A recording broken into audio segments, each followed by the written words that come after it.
షాపులు మంచి మాకు కూర్చుండే స్థలాలు సరిగా లేవు. కాబట్టి మరి ఎన్నిసార్లు దాని గురించి ప్రభుత్వానికి విన్నవించినా పట్టించుకునే నాదులు లేడు. ఈ ఎప్పటిదాకా చేస్తారు, మాకు ఎందుకు వెనక వేసేస్తున్నారో అర్థమైతే లేదు. కాకపోతే ఇక్కడ మాకు మంచి వసతి కల్పించి మాకు షాపులకు మళ్ళీ ఏదో కట్టిస్తారని కూడా చెప్పిర్రు ఒకసారి. ఆ చెప్పిన ఎటుపోయారో ఏం కథనో. ప్రభుత్వాలు మారుతూ ఉన్నాయి కానీ ఇది అంతే, ఎక్కడ గంగోలు వేసినట్టు అక్కడనే ఉంది. మీరు ఎప్పటి నుంచి ఇట్లా రసీదు కడతా ఉన్నారు? మేము 50 రూపాయల నుంచి స్టార్ట్, కనీసం 70 సంవత్సరాల పైన అవుతుంది కట్టబట్టి. ఇప్పుడు 30,000 2,000 చిల్లర కడుతున్నాం ఇప్పటిదాకా. కానీ ఆ ట్యాక్స్ కట్టుడు బరాబర్ తీసుకున్నాడు బరాబర్ ఉన్నది కానీ సంవత్సరం కానీ తీసుకుంటున్నారు కానీ దానికి మాత్రం పట్టించుకోవడం లేదు. మున్సిపాలిటీలో కూడా ఎన్నో కాంప్లైంట్ ఇచ్చినాము, అన్నీ ఇచ్చినాము. అక్కడ స్టార్టర్ హౌస్ దగ్గర అది అక్కడ కోసులు బంద్, అక్కడ నీళ్ళ వ్యవస్థ లేక అక్కడ బంద్ చేసేసినాము. అద్దె భూములలో కోసుకుంటున్నాము. మళ్ళీ ఎన్నోసార్లు మేము కలెక్టర్ గారి దగ్గర కూడా విన్నవించుకున్నాము. ఇక్కడ కమిషనరు మున్సిపాలిటీలో కూడా విన్నవించుకున్నాము. దానికి పట్టించుకునే నాదు లేదు. ఈ ప్రభుత్వం మరి మాకు ఏం చేస్తుంది, ఏం కథ మాకు అర్థమైతే లేదు. మేము ఇంత వెనుకబడి ఉన్నామా మరి ఏంది? మా BCDలో ఉన్నాం మేము. మరి ఎందుకు మాకు వెనకేస్తున్నారు? మాకు ఎటువంటి అంతుపడతలేదు. కాకపోతే దీని గురించి ప్రభుత్వం పట్టించుకొని మాకు కావలసిన సహకారాలు అందించాలని. 94 వరకు క్రయ విక్రయాలు మేము జరిపినాము. ఇక్కడ ఉన్నటువంటి స్థానికంగా ఉన్నటువంటి రుసుము కూడా మేము అప్పటి నుంచి ఇప్పటి వరకు 70 సంవత్సరాల వరకు ఇప్పుడు మేము రుసుము కడుతూ ఉన్నాము. కడుతున్నప్పటికి కూడా అప్పటి నుంచి 50 రూపాయల నుంచి మొదలు పెడుతుంటే ఇప్పుడు 32,200 రూపాయలు కూడా మేము సంవత్సరానికి మేము కడతా ఉన్నట్లు ఇక్కడ స్థానికులు ఆరకట్క వాళ్ళు చెప్తా ఉన్నారు. ఇక్కడ ఉన్నటువంటి మరొక అంశాలపై మనం అడిగి తెలుసుకునే ప్రయత్నం చేద్దాం.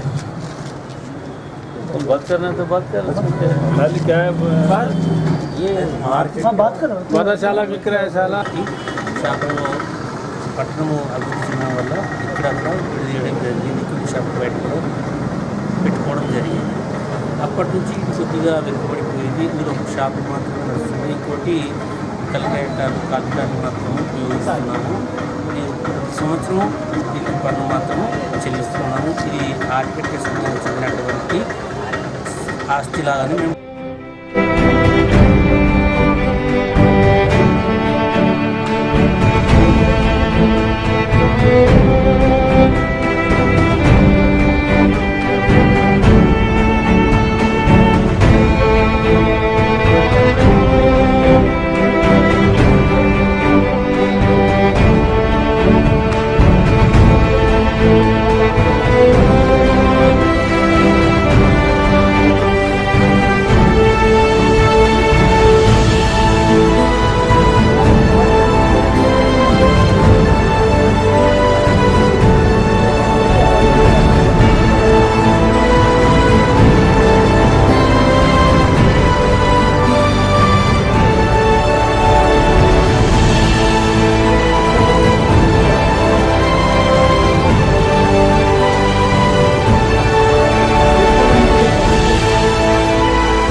అటు ఇక్కడ ఉన్నటువంటి ఆరకట్క వాళ్ళు ఇక్కడ 34 షాపులు ఉన్నవారు అందరు కలిసి ఇప్పుడు అప్పటి నుండి అంటే 1344 సంవత్సరం నుండి ఇప్పుడు 1994 వరకు ఇప్పటి వరకు అంటే క్రయ విక్రయాలు జరిగినాయి.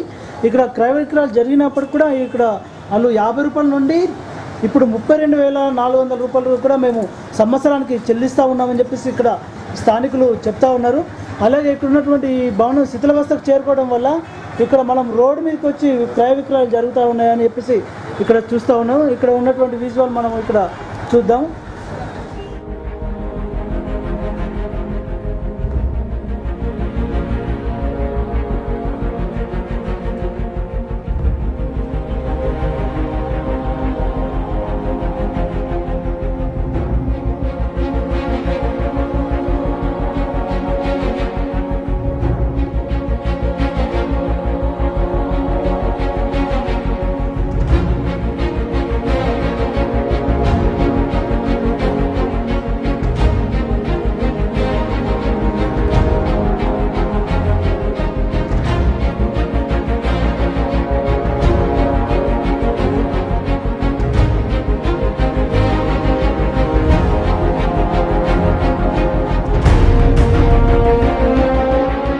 స్లాటర్ హౌస్ ఈ రెండు కట్టించినారు.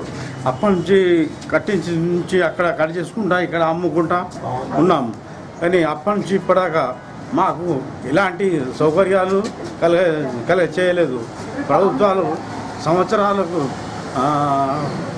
అలా పర్సెంట్ వల్ల పెంచుతున్నారు తప్ప కానీ ఏం వసతి కల్పించడం లేదు. కనుక దీన్ని త్వరలోనే అధికారులు పట్టించుకొని మాకు బాగు చేసి ఇవ్వాలని కోరుతున్నాం. సంవత్సరానికి ఎంత ట్యాక్స్ కడుతుంది? సంవత్సరంకు అప్పటి నుంచి ఇప్పటికంటే 30,000 పైన కడుతున్నాము. ఇప్పుడు సంవత్సరానికి ఈ సంవత్సరం అయితే 30,000 చిల్లర కట్టినాము. అదే ఇంతవరకు అయితే కట్టించాము. కానీ ఇక్కడ ఒక 5 పైసల పని కూడా చేయలేదు ఇంతవరకు అయితే. మీకు ఎలాంటి ఇబ్బందులు ఇక్కడ అయితే చాలా ఇబ్బందులు ఉన్నాయి. నీళ్ళ సౌకర్యం లేదు. ఒకటి కూడా ఇంత పువ్వులు నమ్మలేదు, ఇంత స్థలం లేదు. ఎక్కడ చూసినా కానీ ఇక్కడ మొత్తం వాతావరణం ఎక్కడ చూసినా కానీ బాగాలేదు తప్ప అంతా వాసన వస్తుంది. చైర్మన్ దగ్గరికి వీళ్ళందరి దగ్గరికి పోయినా కానీ ఇంత మీకు కాదు, ఇది మీకు లేదు, దీన్ని తీసేస్తాము, 1,00,000 రూపాయలు ఇవ్వండి, అది ఏమో ఇష్టం వచ్చినట్టు మాట్లాడుతున్నాం. టీపీఓ గారు అయితే ఇది మీకు కాదు, వధశాల ఇక్కడ కాకపోతే కామస్గా మేకలు విక్రయశాల కన్నా మాకు దాన్ని మంచిగా సాఫ్ చేసి తగిన వసతులు కలిగించి మరియు నీళ్ళ సౌకర్యం కలిగిస్తే మేము ఉంటాం. ఇప్పుడు కూడా మేకలు కోసుకుంటాము అద్దె భవనంలోనే. మాకు సొంత భవనం అన్నదే లేదు, అసలు మాకు కమ్యూనిటీ హాల్ లేదు, మాకు ఏమీ లేదు. ఉన్నారా అంటే ఉన్నాం, ట్యాక్స్ కడుతున్నాం అంటే కడుతున్నాం, ఏమన్నా అంటే కట్టుకోళ్ళు అట్లా ఇట్లా అన్న మాటనే ఉన్నాయి. కానీ మా గురించి ఎవరు పట్టించుకుంటలేరు, ఏ ప్రభుత్వం పట్టించుకుంటారు. మీకు అది చేసి ఇస్తాం, మీకు ఇది చేసి ఇస్తాం అన్నదే ఉన్నది, ఏది చేసింది లేదు. ఇప్పుడు మీరు 25-30 సంవత్సరాల నుంచి మా అద్దె భవనంలోనే ఉంటున్నాం. అక్కడ చాలామంది మొత్తం ఏరియా వాళ్ళందరూ కాంప్లైంట్లు చేస్తే కాంప్లైంట్లు తీసుకుంటున్నారు. ఒక కాంప్లైంట్లో మంచి ఒక ఫైల్ తయారు చేసి పెట్టుకున్నారు, కానీ మా గురించి పట్టించుకుంటలేదు. ఏదంటే కట్టుకోవడం ఇంతే అన్నట్టు అయిపోయింది వాళ్ళు. దయచేసి ఇప్పుడు వచ్చిన ప్రభుత్వం గురించి కూడా మేము ఈ కొత్త ప్రభుత్వం వచ్చిన తెలంగాణ వచ్చినప్పటి నుంచి సంవత్సరం నుంచి తిరుగుతున్నాం. మేము పురపాలక సంఘంకు తిరుగుతున్నాం, కలెక్టర్ దగ్గర తిరుగుతున్నాం. కమిషనరే కానీ మరి ఎవరే కానీ మా గురించి పట్టించుకుంటలేరు. అక్కడ కౌన్సిలర్ ఉన్నాడు, ఆయనను చూసి భయపడుతున్నారా మరి ఏంది, ఎందుకు? కమస్కం వధశాల కోసం లేకపోయినా కానీ మాకు మేకల విక్రయశాల కోసం, మేకల విక్రయశాల ప్రాణంతో అమ్మే మేకల విక్రయశాల కోసం దాన్ని శుద్ధి చేసి ఇస్తే మేము అక్కడ మేకలు విక్రయించుకుంటాం. వధశాల ఎక్కడ ఇచ్చినా కానీ పోయి మేము కోసుకొని వస్తాం. ఇక్కడనే కొయ్యాలని ఏం లేదు. అద్దె భవనంలో అది సిటీకి సెంటర్ అయిపోయింది అద్దె భవనం. ఇది వాళ్ళు మాకు ఖాళీ చేయమంటున్నారు. మరి దయచేసి ఈ ప్రభుత్వంలో అన్న మాకన్నా వసతులు అవుతాయా కావా అన్నది మాకు బాగా ఇది ఉన్నది. దయచేసి అందరూ కూడా కౌన్సిలర్లే కానీ చైర్మనే కానీ మా గురించి పట్టించుకోవాలి. వసతులు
ఒక వధశాల ఇక్కడ ఉన్నది. ఈ వధశాల గతంలో ఇక్కడ అందరూ ఇక్కడ ఆరకట్క వాళ్ళు అందరూ వచ్చి ఇక్కడ వధశాల ఇక్కడ వచ్చి క్రయ విక్రయాలు ఇక్కడ జరుగుతాయి. ఇప్పుడు వధశాల ఇక్కడ చేసి దాన్ని తీసుకుపోయి ఉన్నటువంటి అక్కడ పాత బస్టాండ్ ప్రాంతంలో క్రయ విక్రయాలు జరుగుతాయని చెప్పేసి ఇక్కడ ఆరకట్క వాళ్ళు చెప్తా ఉన్నారు. అలాగే ఇక్కడ ఉన్నటువంటి ఇక్కడ నిజాం కాలంలో నిర్మించినటువంటి ఈ భవనం శిథిలావస్థకు చేరుకోవడం వల్ల ఇక్కడ అద్దె భవనంలో మేము కొనసాగిస్తున్నాము. ఈ భవనంని ఎప్పుడైతే మనకు నూతన భవనంగా ఏర్పరిచినట్లయితే మేము ఇక్కడనే వధశాలగా నిర్మించుకోవడానికి ఆస్కారం ఉంటుందని చెప్పేసి ఇక్కడ స్థానికులు చెప్తా ఉన్నారు. అప్పటి కాలంలో ఇక్కడ ఉన్నటువంటి వధశాల ఇక్కడ చాలా విక్రయించే విధంగా ఉండేది. ఇక్కడ ఉన్నటువంటి ఇక్కడ ప్రక్కన కూడా మాకు బావి కూడా ఉండేది. ఈ బావి ప్రాంతంలో కూడా మేము ఇక్కడ వాటర్ తీసుకొచ్చి ఇక్కడ వధశాల మేము నిర్మించుకోవడానికి ఇక్కడ అప్పుడు మాకు స్థానికులు మా సౌకర్యాన్ని కూడా మాకు ఏర్పాటు చేయడం జరిగిందని చెప్పేసి చూడడం జరిగింది. అలాగే ఇక్కడ ఉన్నటువంటి బావిని కూడా మనం ఇప్పుడు పరిశీలిద్దాం.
చేయడం జరుగుతూ ఉంది.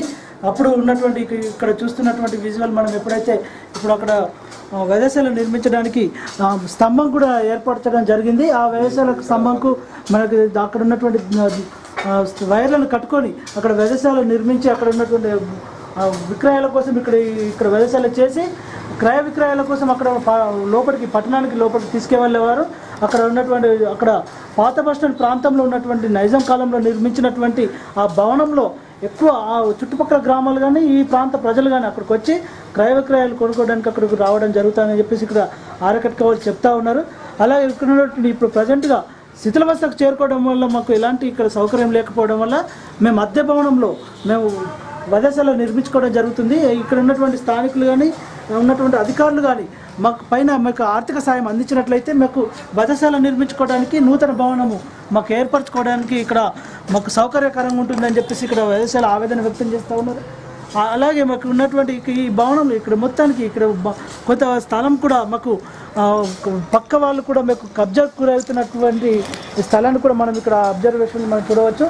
అలాగే ఇక్కడ ఉన్నటువంటి క్రయ విక్రయాలు మాకు కానీ మరి వధశాలకు కానీ మాకు సౌకర్యకరంగా ఏర్పరిచినట్లయితే మరింత మేము అభివృద్ధి బాటలో నడుస్తామని చెప్పేసి మాకు ఇప్పటి వరకు మాకు ఏ ప్రభుత్వం కూడా మాకు సహకారం అందించకపోవడం వల్ల మేము ఎంతో నష్టంలో ఉబ్బిలో పడిపోతున్నామని చెప్పేసి ఇక్కడ ఆరకట్క వాళ్ళు చెప్తా ఉన్నారు.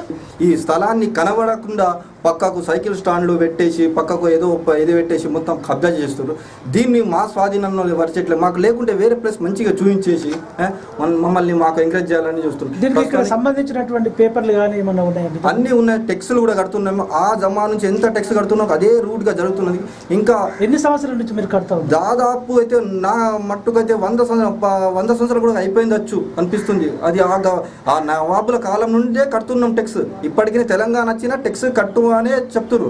కానీ మమ్మల్ని మాత్రం ఇది అదే రూట్ ఉన్నది, అదే ఉన్నది. కానీ వేరే మాకు ఇచ్చింది ఏది లేదు. ప్రస్తుతానికైతే మాకు ఇచ్చింది ఏం లేదు. ప్రస్తుతానికి ఉన్న స్థలాన్ని కూడా అక్కడ బావి ఉన్నది కూడా, అది మేము ఇక్కడ మేకల్ని ఇక్కడ స్టాండింగ్ చేసుకుని అక్కడ చేసుకొని మేము అక్కడ బావి దగ్గర పోయి డ్రెస్సింగ్ కూడా చేసుకుంటే ఇక్కడ కెనాల్ కూడా ఉండే, కెనాల్ దగ్గర ఉంటుండే ఇక్కడి నుంచి మాంసం తీసుకెళ్ళి అక్కడ పోయి విక్రయిస్తుంటే ఇక్కడ మేము సరిపోతలేదు, జనాభా ఎక్కువైపోతుందని వేరే తీసుకున్నాం. అంత మాత్రాన వీళ్ళు ఏం చేస్తున్నారంటే వీళ్ళే అని కబ్జా అని పక్క రాజకీయ నాయకులు మళ్ళీ ఈ స్కూల్ యాజమాన్యం మొత్తం ఇది కబ్జా చేసుకునే ప్లాన్లో ఉన్నారు. దీన్ని ప్రభుత్వం దృష్టికి తీసుకొచ్చుకొని అసలు ఏంటిది, వీళ్ళ కష్టాలు ఏంటిది అని ఒకరోజు వచ్చి మమ్మల్ని కలిసి ఎన్నో వినతి పత్రాలు లాస్ట్ కలెక్టర్ దగ్గరికి వెళ్ళినా కానీ మా ప్రయోజనం కూడా దీనికి ఏం మాత్రం వస్తలేదు. దీనికి కారణం రాజకీయ నాయకుల దగ్గర ఉండబట్టేగా. వేరు మాకు కష్టాలు సార్ వీళ్ళ ఏంటిది కార్యకర్తక సంఘం ఉన్నది, వీళ్ళకి ఒకటి అబ్జర్వేషన్ చేయాలన్నట్లు ఏమి లేనే లేదు. ప్రస్తుతానికి వాళ్ళ హయాం ఎలా నడుస్తుందో తెలంగాణ ఉద్యమం కూడా పాల్గొన్నాం మేము అన్ని రోజులు. తెలంగాణ ఉద్యమం పాల్గొన్నా కానీ మాకేం ప్రయోజనం లేకుండా పోయింది.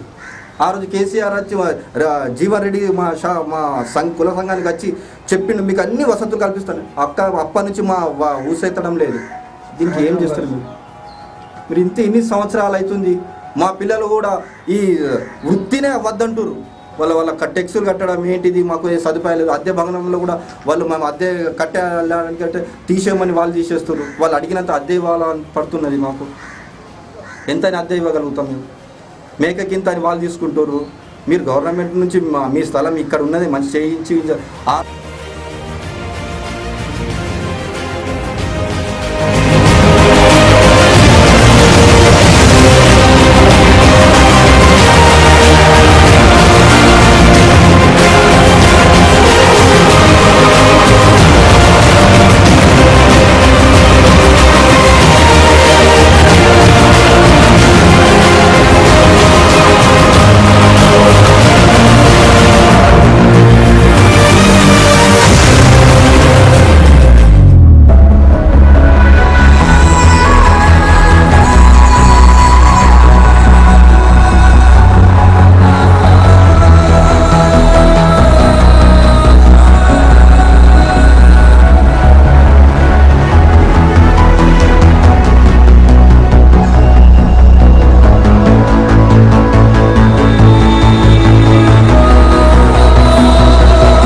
ట్యాక్స్ కూడా 50 రూపాయల నుంచి ఇప్పుడు 30,400 రూపాయలు మేము ట్యాక్స్ కడుతున్నట్లు వాళ్ళు చెప్తా ఉన్నారు. అలాగే ఇక్కడ ఉన్నటువంటి మాకు శిథిలావస్థకు చేరుకోవడం వల్ల మేము అద్దె భవనంలో వదేశాలు నిర్వహిస్తున్నాము.